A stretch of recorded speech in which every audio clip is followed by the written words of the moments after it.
Hello. Thanks for calling Low Value Mail. Hi, how's it going? Hey, what's up? How's it going? I thought you were pranking me. Oh, what's up, man? So I actually have like a bunch of different good stories I could All right. Well, tell. let's start with the best. It's kind of like we can get into dark shit, we can get into light shit, we can Let's talk get about into your just possession, we can talk craziest. about Let's start with the craziest paranormal story you have, and then we can go from there. Okay. So I've been into like occult stuff since I was younger. Okay.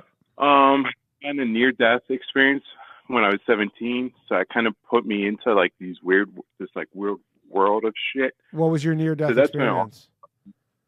What's that? What was the near death experience?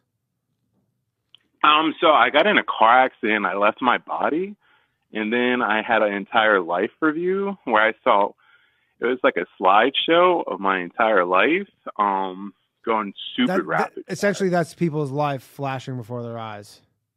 Yeah. So it basically the best way I could describe it is like it's almost like a slideshow, like a PowerPoint presentation, but it's everything and it's stuff outside of like your conscious memory.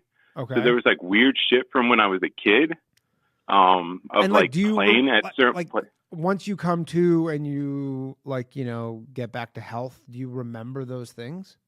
I guess. Okay, so no, because they're so rapid fire. So I remember two specific things. One was playing on like my playground in elementary school as a kid. And then the other one was being on my grandmother's porch when I was like very, very small.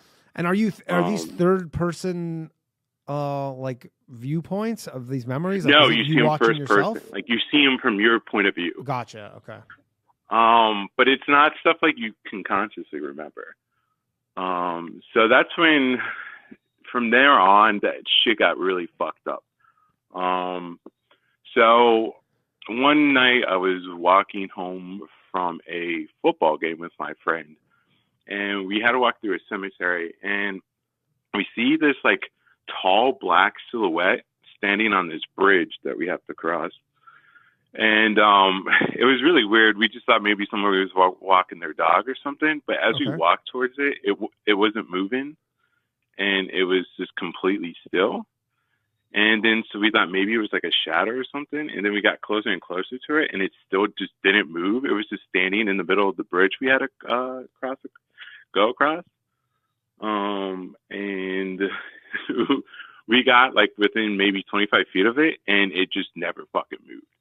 So I looked at my friend and we're like, just fuck this. And we just turn around, full tail sprint out of there. Both lost our minds. And so you didn't even, and you guys had no interest in finding out what that was because it was on a bridge? No, it was fucking terrifying because it was like probably like 6 feet tall, and it was just a black silhouette.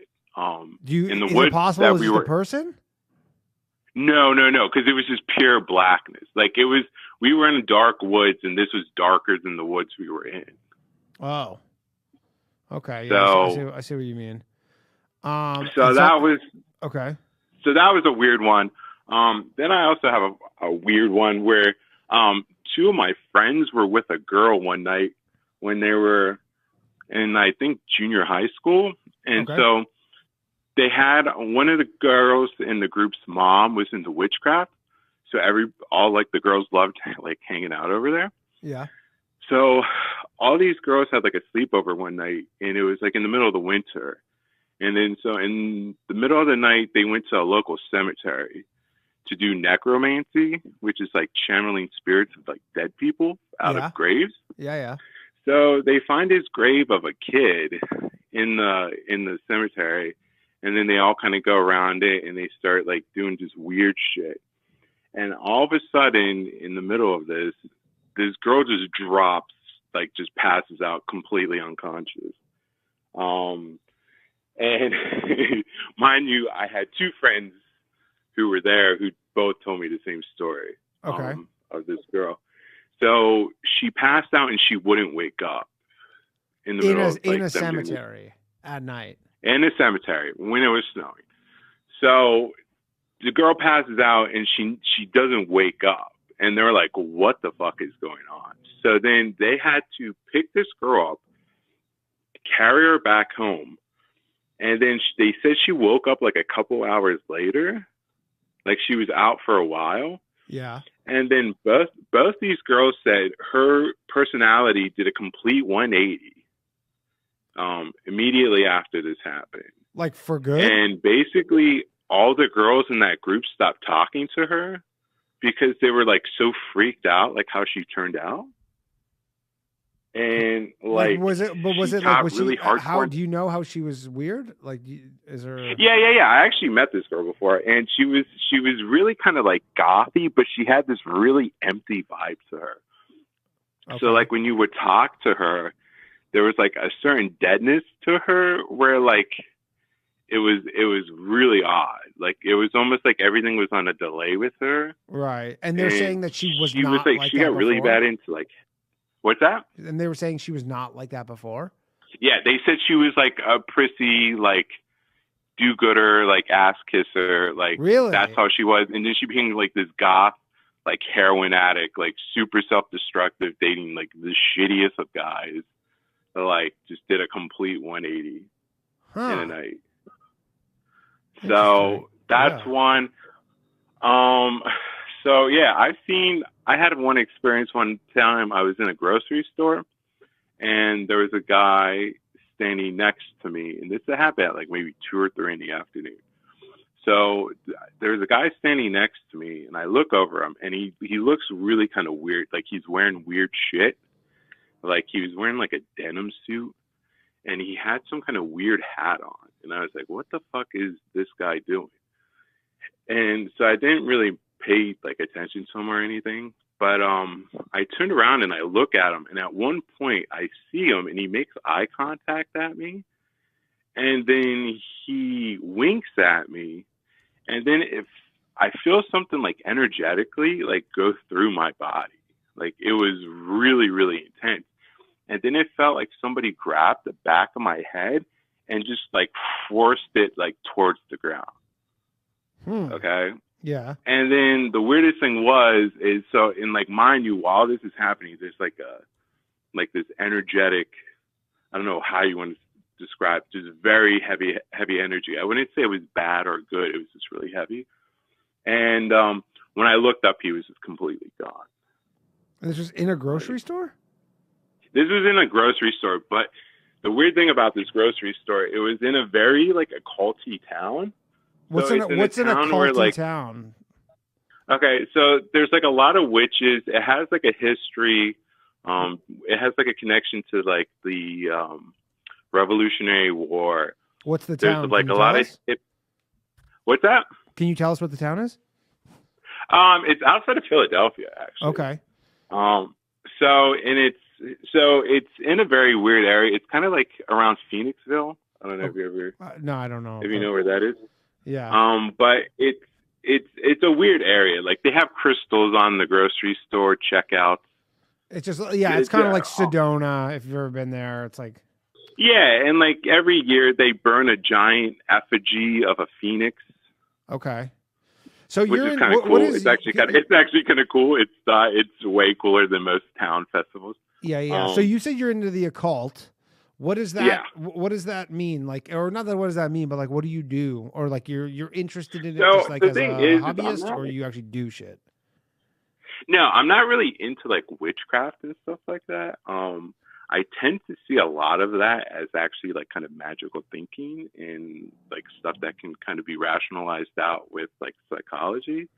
It was just ever since I had my near-death experience, I seen crazy shit. I've been able to like predict things more often than I'd like. Earlier caller when he was talking, what kind of stuff have you predicted? Like really serious things, or more just like like the one time, so I got a job one time to go dox it in a really bad area. Okay. And all of a sudden, like when I got told to like go there and like the address, I just started crying and I didn't know why. And then I got like this really bad vibe. I was like, I shouldn't go there. And then I found out, like I ended up not taking the job. And then like literally when I would have been arriving there and like taking this dog out to walk, like somebody got shot on the property. Really? Yeah. And it was like one of these weird things where like the dots connected afterwards. But yeah, and like earlier you had like a caller talking about how like dreams are kind of like gypsy shit. I've talked to two women who both had dreams that predicted the death. One of them was of her dad, and the other one was of her husband. Wow! Within a week of them both dying.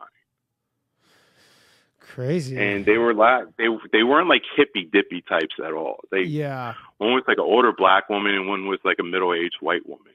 Right. And we were just bullshitting. And so yeah, so dreams are weird, and the same thing with like the caller who called in earlier about like the Kundalini stuff. I've had a lot of experiences with that. It's really, really intense. Yeah. Crazy. But yeah, it's just, I mean, I've seen a lot of stuff. I've been in a house one time when they were doing we had a friend who was in some kind of like satanic group or something like that, and they would do meetings in the woods. And then the one night we heard like bells coming from this woods. It was a really deep woods, but there were trails that went back there, so anybody could go back there. And we heard bells ringing, and we're like, fuck this. We're not, everybody get in the fucking house. We're not playing games. And all of a sudden, the house just starts violently shaking. The whole house was shaking?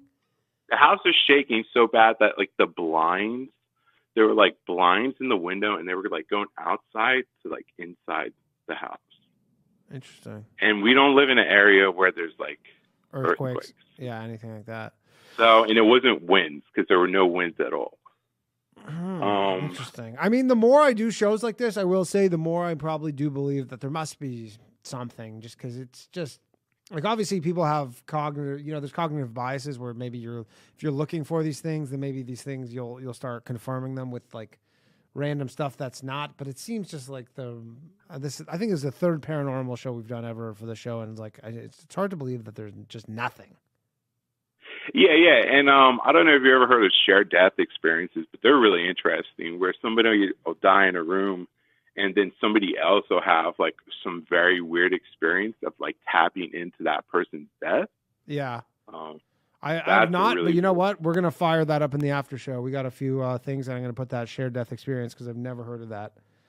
Yeah, shared death, that's a very trippy one, and it doesn't get as much hype as the near-death experience ones, but it's really trippy because it's like somebody will die in a room, and then like 4 people in that room will just start having like this balls to the wall, like tripping experience.